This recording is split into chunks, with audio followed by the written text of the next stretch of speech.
Sheba దేశపు రాణి సొలొమోనును గూర్చిన ప్రసిద్ధిని వినినప్పుడు గూఢమైన ప్రశ్నల చేత సొలొమోనును శోధింపవలనని కోరి మిక్కిలి గొప్ప పరివారమును వెంటబెట్టుకొని గంధవర్గములను విస్తార బంగారమును రత్నములను ఒంటెల మీద ఎక్కించుకొని యెరూషలేమునకు వచ్చెను. ఆమె సొలొమోను నొద్దకు వచ్చి తన మనస్సులోని విషయములన్నిటిని గూర్చి అతనితో మాట్లాడెను. సొలొమోను ఆమె ప్రశ్నలన్నీయూ ఆమెకు విడదీసి చెప్పాను. సొలొమోను ఆమెకు ప్రత్యుత్తరము చెప్పలేని మరుగైన మాట ఏదీ లేకపోయెను. షేబదేశపు రాణి సొలొమోనునకు కలిగిన జ్ఞానమును, అతడు కట్టించిన నగరును, అతని బల్లమీది భోజన పదార్థములను, అతని సేవకులు కూర్చుండుటను, అతని ఉపచారకులు కనిపెట్టుటను, వారి వస్త్రములను, అతనికి గిన్నెలను అందించు వారిని, వారి వస్త్రములను, యెహోవా మందిరమందు అతడు అర్పించు దహనబలులను చూచినప్పుడు ఆమె విస్మయముంది రాజుతో ఇట్లనెను: నీ కార్యములను గూర్చియు జ్ఞానమును గూర్చియు నేను నా దేశమందు వినిన వర్తమానము నిజవర్తమానమే గాని నేను వచ్చి దాని కనులారా చూచు వరకు వారి మాటలను నమ్మకయుంటిని. నీ అధిక జ్ఞానమును గూర్చి సగమైనను వారు నాకు తెలుపలేదు. నిన్ను గూర్చి నేను వినిన దానికంటే నీ కీర్తి ఎంతో హెచ్చుగానున్నది. నీ సేవకుల భాగ్యము మంచిది. ఎల్లప్పుడూ నీ సముఖమున నిలిచి నీ జ్ఞాన సంభాషణ వినుచుండు నీ సేవకులైన వీరి భాగ్యము మంచిది. నీ దేవుడైన యెహోవా సన్నిధిని నీవు రాజువై ఆయన సింహాసనము మీద ఆసీనుడువై ఉండునట్లు నీయందు అనుగ్రహము చూపినందుకు నీ దేవుడైన యెహోవాకు స్తోత్రములు కలుగునుగాక. ఇశ్రాయేలీయులను నిత్యము స్థిరపరచవలనన్న దయాలోచన నీ దేవునికి కలిగియున్నందుకు నీతి న్యాయములను జరిగించుటకై ఆయన నిన్ను వారి మీద రాజుగా నియమించెను అని చెప్పెను. ఆమె రాజునకు 240 మణుగుల బంగారమును, విస్తారమైన గంధవర్గములను, రత్నములను ఇచ్చెను. షేబదేశపు రాణి రాజైన సొలొమోనుకిచ్చిన గంధవర్గములతో సాటి అయినదేదియూ లేదు. ఇదియుగాక ఓఫేరు నుండి బంగారము తెచ్చిన హీరాము పనివారును, సొలొమోను పనివారును చందనపు మ్రాణులను, ప్రశస్తమైన రత్నములను కూడా కొనివచ్చిరి.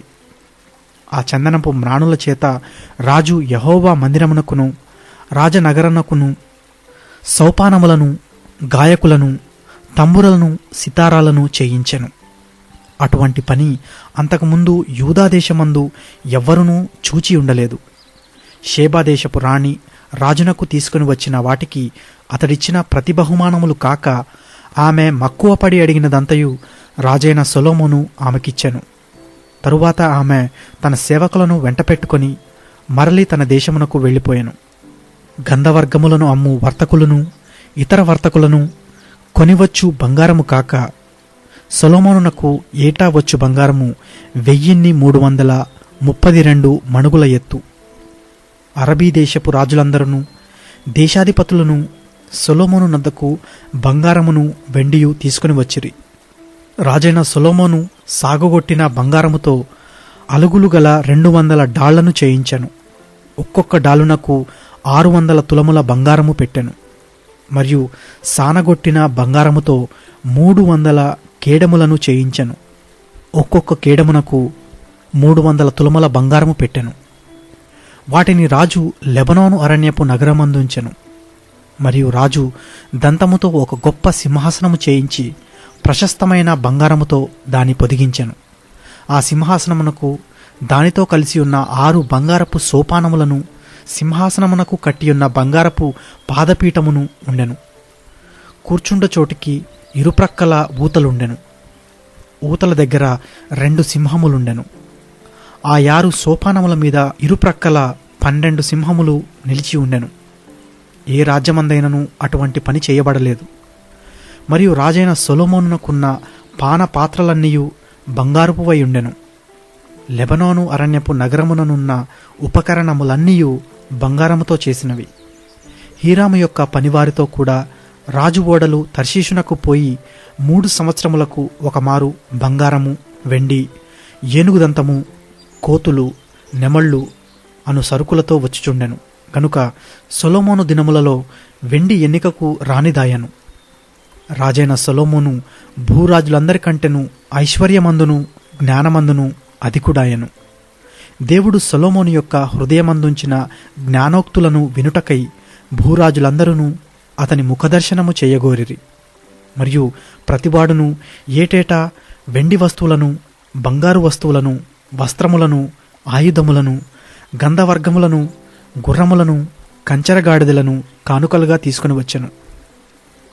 రథములు నిలువయుంచు పట్టణములలోను రాజునొద్ద యెరూషలేములోను సొలొమోనునకు 4,000 గుర్రపు సాలలను, రథములను, 12,000 గుర్రపు రౌతులను కలిగి ఉండెను. యూఫ్రటీసు నది మొదలుకొని ఫిలిష్తీయుల దేశము వరకును, ఐగుప్తు సరిహద్దు వరకును ఉండు రాజులందరిపైని అతడు ఏలుబడి చేసెను.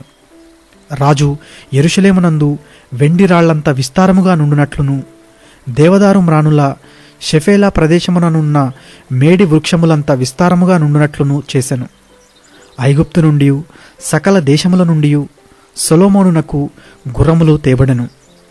సొలొమోను చేసిన కార్యములన్నిటిని గూర్చి ప్రవక్త అయిన నాతాను రచించిన గ్రంథమందును, షిలోనీయుడైన అహీయ రచించిన ప్రవచన గ్రంథమందును, నేబాతు కుమారుడైన యెరోబామును గూర్చి దీర్ఘదర్శి అయిన ఇద్దోకు గ్రంథమందును వ్రాయబడి ఉన్నది.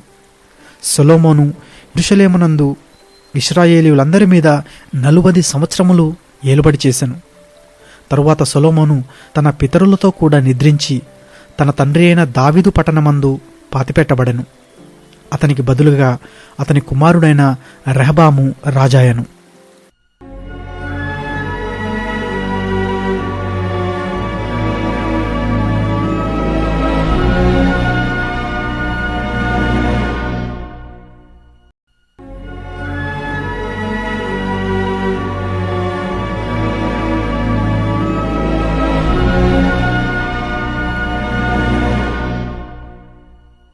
రెహబామునకు పట్టాభిషేకము చేయుటకై ఇశ్రాయేలీయులందరూ షెకెమునకు వెళ్ళగా రెహబాము షెకెమునకు పోయెను.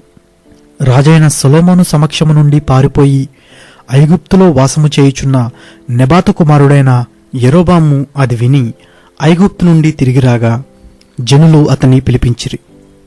యెరోబామును ఇశ్రాయేలు వారందరూ కూడివచ్చి, నీ తండ్రి నియమించిన కఠిన దాస్యమును అతడు మా మీద ఉంచిన బరువైన కాడిని నీవు ఇప్పుడు చులకన చేసిన ఎడల మేము నిన్ను సేవింతుమని రెహబాముతో మనవి చేయగా అతడు, మీరు 3 దినములు తాళి మరలా నా యొద్దకు రండని చెప్పెను. గనుక జనులు వెళ్ళిపోయిరి. అప్పుడు రాజైన రెహబాము తన తండ్రి అయిన సొలొమోను సజీవి అయి ఉండగా అతని సమక్షమున నిలిచిన పెద్దలను పిలిపించి, ఈ జనులకు నేనేమి ప్రత్యుత్తరమియ్యవలెను? మీరు చెప్పు ఆలోచన ఏది అని అడుగగా వారు, నీవు ఈ జనుల ఎడల దయాదాక్షిణ్యములు చూపి వారితో మంచి మాటలాడిన ఎడల వారు ఎప్పటికినీ నీకు దాసులగుదురని అతనితో చెప్పాను. అయితే అతడు పెద్దలు తనకు చెప్పిన ఆలోచన త్రోసివేసి తనతో కూడా పెరిగి తన ఎదుటనున్న యవనస్తులతో ఆలోచన చేసి, నీ తండ్రి మా మీద ఉంచిన కాడిని చులకన చేయుమని నన్నడిగిన ఈ జనులకు ప్రత్యుత్తరమేమి ఇయ్యవలనని మీరు యోచింతురో చెప్పుడని వారినడుగగా అతనితో కూడా పెరిగిన ఈ యవనస్తులు అతనితో ఇట్లనిరి, నీ తండ్రి మా కాడిని బరువు చేసెను. నీవు దానిని చులకన చేయుమని నీతో పలికిన ఈ జనులతో నీవు చెప్పవలసినదేమనగా, నా చిటికెన వ్రేలు నా తండ్రి యొక్క నడుము కంటే బరువుగా ఉండును. నా తండ్రి బరువైన కాడి మీ మీద మోపెను గాని నేను మీ కాడిని మరింత బరువు చేయుదును. నా తండ్రి మిమ్మును చుబుకుతో దండించెను గాని నేను కొరడలతో మిమ్మును దండించెదనని చెప్పుము. 3వ దినమందు నా యొద్దకు తిరిగి రండని రాజు చెప్పిన ప్రకారము యెరోబాము జనులందరూ 3వ దినమందు రెహబాము నొద్దకు రాగా రాజైన రెహబాము పెద్దల ఆలోచనను త్రోసివేసి యవనస్తులు చెప్పిన ప్రకారము వారితో మాట్లాడి వారికి కఠినమైన ప్రత్యుత్తరమిచ్చెను. ఎట్లనగా, నా తండ్రి మీ కాడిని బరువు చేసెను, నేను దానిని మరింత బరువు చేయుదును. నా తండ్రి మిమ్మును చబుకులతో దండించెను, నేను మిమ్మును కొరడాలతో దండించెదనని చెప్పెను. యెహోవా షిలోనీయుడైన అహీయా ద్వారా నెబాతు కుమారుడైన యెరోబాముతో సెలవిచ్చిన తన మాటను స్థిరపరచునట్లు దేవుని నిర్ణయ ప్రకారము జనులు చేసిన మనవి రాజు ఆలకించకపోయెను. రాజు తాము చేసిన మనవి ఆలకింపక పోవుట చూచి జనులు, దావీదులో మాకు భాగము ఏది? యెషయి కుమారుని యందు మాకు స్వాస్థ్యము లేదు. ఇశ్రాయేలు వారలారా, మీ గుడారమునకు పోవుడి. దావీదు, నీ సంతతి వారిని నీవే చూచుకొనుమని రాజునకు ప్రత్యుత్తరమిచ్చి, ఇశ్రాయేలు వారందరూ ఎవరి గుడారమునకు వారు వెళ్ళిపోయిరి.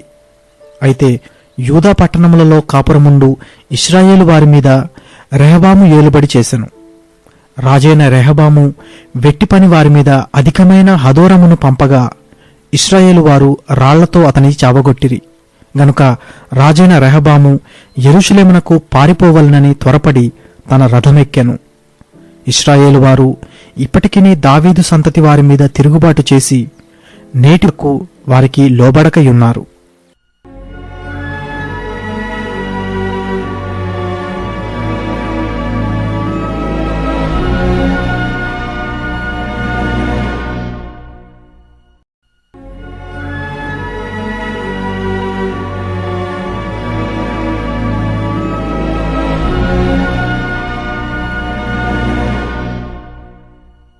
రెహబాము యెరూషలేమునకు వచ్చినప్పుడు ఇశ్రాయేలు వారితో యుద్ధము చేయుటకును రాజ్యమును తనకు మరలా రప్పించుటకును అతడు యూదావారిలో నుండి బెన్యామీనీయులలో నుండి ఏర్పరచబడిన యుద్ధశాలులను 180,000 మందిని సమకూర్చగా దైవజనుడైన షెమయాకు యెహోవా వాక్కు ప్రత్యక్షమై ఈలాగు సెలవిచ్చెను.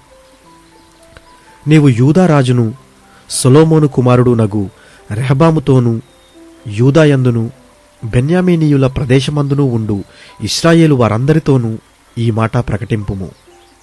ఈ కార్యము నా వలన జరుగుచున్నదని యెహోవా సెలవిచ్చుచున్నాడు గనుక బయలుదేరకుండను మీ సహోదరులతో యుద్ధము చేయకుండను మీరందరూ మీ మీ ఇండ్లకు తిరిగిపోవుడి అని చెప్పెను. కావున వారు యెహోవా మాటలు విని యరొబాముతో యుద్ధము చేయుట మాని వెళ్ళిపోయిరి. రెహబాము యెరూషలేమునందు కాపురముండి యూదా ప్రదేశమందు ప్రాకారములను కట్టించెను. అతడు బెత్లెహేము, ఏతాము, తెకోవా, బెస్తూరు, షోకో, అదుల్లాము, గాతు, మారేషా, జీపు, అదోరయీము, లాకీషు, అజేకా, జొర్యా, అయ్యాలోను, హెబ్రోను అను యూదా బెన్యామీను ప్రదేశములందుండు ప్రాకారములను కట్టించి దుర్గములను బలపరిచి వాటిలో అధిపతులను ఉంచి ఆహారమును, నూనెను, ద్రాక్షారసమును సమకూర్చెను. మరియు వాటిలో డాళ్లను, బల్లెములను ఉంచి ఆ పట్టణములను బహుబలవంతమైన వాటిగా చేసెను. యూదావారును బెన్యామీనీయులను అతని పక్షమున నుండిరి. ఇశ్రాయేలు వారి మధ్య నుండి యాజకులను, లేవీయులను తామున్న ప్రదేశముల సరిహద్దులను దాటి అతని యొద్దకు వచ్చి చేరిరి. యరొబామును అతని కుమారులను యెహోవాకు యాజక సేవ జరగకుండా లేవీయులను త్రోసివేయగా వారు తమ గ్రామములను స్వాస్థ్యములను విడిచి యూదా దేశమునకును యెరూషలేమునకును వచ్చిరి. యరొబాము బలిపీఠములకును దయ్యములకును తాను చేయించిన దూడలకును యాజకులను ఏర్పరచుకొనెను. వారి చర్యలట్లుండగా ఇశ్రాయేలీయుల గోత్రముల యందంతటను ఇశ్రాయేలీయుల దేవుడైన యెహోవాను వెదకుటకు మనస్సు నిలుపుకొనిన వారు తమ పితరుల దేవుడైన యెహోవాకు బలులనర్పించుటకై యెరూషలేమునకు వచ్చిరి. దావీదును సొలొమోనును నడిచిన మార్గమందు 3 సంవత్సరములు వారు నడిచి యూదా రాజ్యమును బలపరిచి 3 సంవత్సరములు సొలొమోను కుమారుడైన రెహబామునకు సహాయకులైరి. రెహబాము దావీదు కుమారుడైన యెరీమోతు కుమార్తెయగు మహలతును యెషయి కుమారుడైన ఎలీబాము కుమార్తెయగు అబీహాయీలును వివాహము చేసుకొనెను. అతనికి యాషు, షెమర్యా, జహము అను కుమారులు కలిగిరి. పిమ్మట అతడు అబ్షాలోము కుమార్తె అయిన మయకాను వివాహము చేసుకొనగా ఆమె అతనికి అబియాను, అత్తయిని, జీజాను, షెలోమీతును కనెను. రెహబాము 18 మంది భార్యలను పెండ్లి చేసుకొని 60 మంది ఉపపత్నులను తెచ్చుకొని 28 మంది కుమారులను 60 మంది కుమార్తెలను కనెను. అయితే తన భార్యలందరికంటెను ఉపపత్నులందరికంటెను అబ్షలోము కుమార్తె అయిన మయకాను అతడు ఎక్కువగా ప్రేమించెను. రెహబాము మయకాకు పుట్టిన కుమారుడైన అబియాను రాజును చేయతలచి అతని సహోదరుల మీద ప్రధానునిగాను అధిపతినిగాను అతని నియమించెను. అతడు మంచి వివేకము గలవాడై తన కుమారులలో శేషించిన వారిని యూదా బెన్యామీను సంబంధులైన ఆయా ప్రదేశములలోని ఆయా ప్రాకారములయందు అధిపతులుగా నియమించి వారికి విస్తారమైన సొత్తు ఇచ్చి వారికి పెండ్లిళ్ళు చేసెను.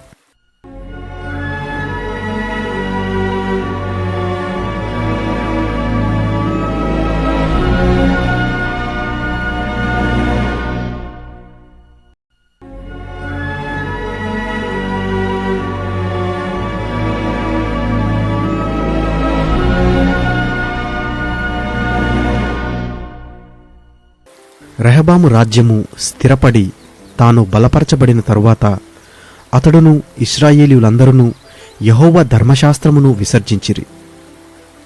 వారు యెహోవా ఎడల ద్రోహము చేసినందున రాజైన రెహబాము యొక్క 5వ సంవత్సరమందు ఐగుప్తు రాజైన షీషకు 1200 రథములతోనూ 60,000 గుర్రపు రౌతులతోనూ యెరూషలేము మీదికి వచ్చెను. అతనితో కూడా ఐగుప్తు నుండి వచ్చిన లూబీయులు, సుక్కీయులు, కూషీయులు అనువారు లెక్కకు మించి ఉండిరి. అతడు యూదాకు సమీపమైన ప్రాకారములను పట్టుకొని యెరూషలేము వరకు రాగా ప్రవక్త అయిన షమయ రెహబామునొద్దకును షీషకునకును భయపడి యెరూషలేమునకు వచ్చి కూడియున్న యూదావారి అధిపతుల యొద్దకును వచ్చి, మీరు నన్ను విసర్జించితిరి గనుక నేను మిమ్మును షీషకు చేతిలో పడనిచ్చియున్నానని యెహోవా సెలవిచ్చుచున్నాడని చెప్పాను. అప్పుడు ఇశ్రాయేలీయుల అధిపతులను రాజును తమ్మును తాము తగ్గించుకొని యెహోవా న్యాయస్థుడని ఒప్పుకొనిరి. వారు తమ్మును తాము తగ్గించుకొనుట యెహోవా చూచెను గనుక యెహోవా వాక్కు షమయాకు ప్రత్యక్షమై ఈలాగు సెలవిచ్చెను, వారు తమ్మును తాము తగ్గించుకొనిరి గనుక నేను వారిని నాశనము చేయక షీషకు ద్వారా నా ఉగ్రతను యెరూషలేము మీద కుమ్మరింపక త్వరలోనే వారికి రక్షణ దయచేసెదను. అయితే నన్ను సేవించుటకును భూరాజులకు దాసులయ్యుండుటకును ఎంత భేదమున్నదో వారు తెలుసుకున్నట్లు వారు అతనికి దాసులగుదురు. ఐగుప్తు రాజైన షీషకు యెరూషలేము మీదికి వచ్చి యెహోవా మందిరపు బొక్కసములన్నిటినీ రాజనగరులోని బొక్కసములన్నిటినీ దోచుకొని సొలొమోను చేయించిన బంగారపు డాళ్లను తీసుకొని పోయెను. వాటికి బదులుగా రాజైన రెహబాము ఇత్తడి డాళ్లను చేయించి వాటిని రాజనగరు యొక్క ద్వారమును కాయు సేవకుల యొక్క అధిపతులకు అప్పగించెను. రాజు యెహోవా మందిరములోనికి ప్రవేశించినప్పుడెల్లా నగరు సేవకులు వచ్చి వాటిని ఎత్తి తరువాత వాటిని మరలా గదిలో ఉంచుచూ వచ్చిరి. అతడు తను తాను తగ్గించుకునినందున యెహోవా అతని బొత్తిగా నిర్మూలము చేయక యూదావారు కొంతమట్టుకు మంచితనముననుసరించుట చూచి తన కోపము అతని మీద నుండి త్రిప్పుకొనెను. రాజైన రెహబాము యెరూషలేమునందు స్థిరపడి ఏలుబడి చేసెను. రెహబాము ఏలనారంభించినప్పుడు 41 సంవత్సరముల ఈడు గలవాడై ఉండెను. తన నామమును అచ్చట ఉంచుటకై ఇశ్రాయేలీయుల గోత్రములన్నిటిలో నుండి యెహోవా కోరుకొనిన పట్టణమగు యెరూషలేమునందు అతడు 17 సంవత్సరములు ఏలెను. అతని తల్లి పేరు నయమా, ఆమె అమ్మోనీయురాలు. అతడు తన మనస్సు యెహోవాను వెదకుటయందు నిలుపుకొనక చెడు క్రియలు చేసెను. రెహబాము చేసిన కార్యములన్నిటినీ గూర్చియు షమయా రచించిన గ్రంథమందును దీర్ఘదర్శి అయిన ఇద్దో రచించిన వంశావళియందును వ్రాయబడియున్నది. రెహబామునకును యెరోబామునకును యుద్ధము ఎడతెగగా జరిగెను. రెహబాము తన పితరులతో కూడా నిద్రించి దావీదు పట్టణమందు పాతిపెట్టబడెను. అతని కుమారుడైన అబీయా అతనికి బదులుగా రాజాయెను.